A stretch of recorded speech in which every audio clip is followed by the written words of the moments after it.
అఖిలపక్ష టీయు సంయుక్త కిసాన్ మోర్చా ఆధ్వర్యంలో నవంబర్ 26 దేశవ్యాప్తంగా బీజేపీ గత 10 ఏళ్ళుగా ప్రజలకి దేశానికి చేసినటువంటి అన్యాయం పైన, అలాగే గత ప్రభుత్వం రైతు సంఘాలకి కార్మిక సంఘాలకి ఇచ్చినటువంటి హామీలు అమలు చేయకుండా దుర్మార్గంగా మూడవసారి సంకీర్ణ ప్రభుత్వం అయినప్పటికీ కూడా ఈ ప్రభుత్వం రైతుల మీద కార్మికుల మీద దాడిని పెంచింది.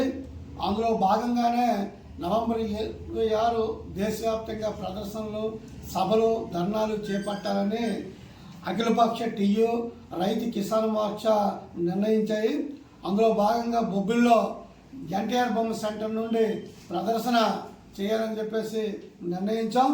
ఈరోజు బీజేపీ ప్రభుత్వం అధికారంలోకి వచ్చాక కార్పొరేట్లకి ఈ 10 ఏళ్ల కాలంలో 19 లక్షల కోట్లు రుణమాఫీ చేసింది. అదే క్రమంలో రైతుల మీద సబ్సిడీ, వాళ్ళకి ఇవ్వాల్సిన సబ్సిడీని ఎత్తివేసి రైతుల మీద పెనుభారం మోపింది.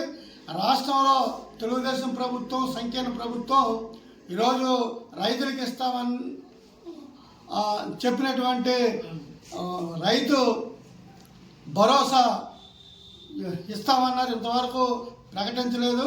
అలాగే కార్మిక చట్టాలు మార్చి ఈరోజు కార్మికుల్ని వెట్టి చాకరీ చేసే విధంగా జీతాలు పెంచకుండా, జీవోలు చేయకుండా అన్యాయం చేస్తుంది.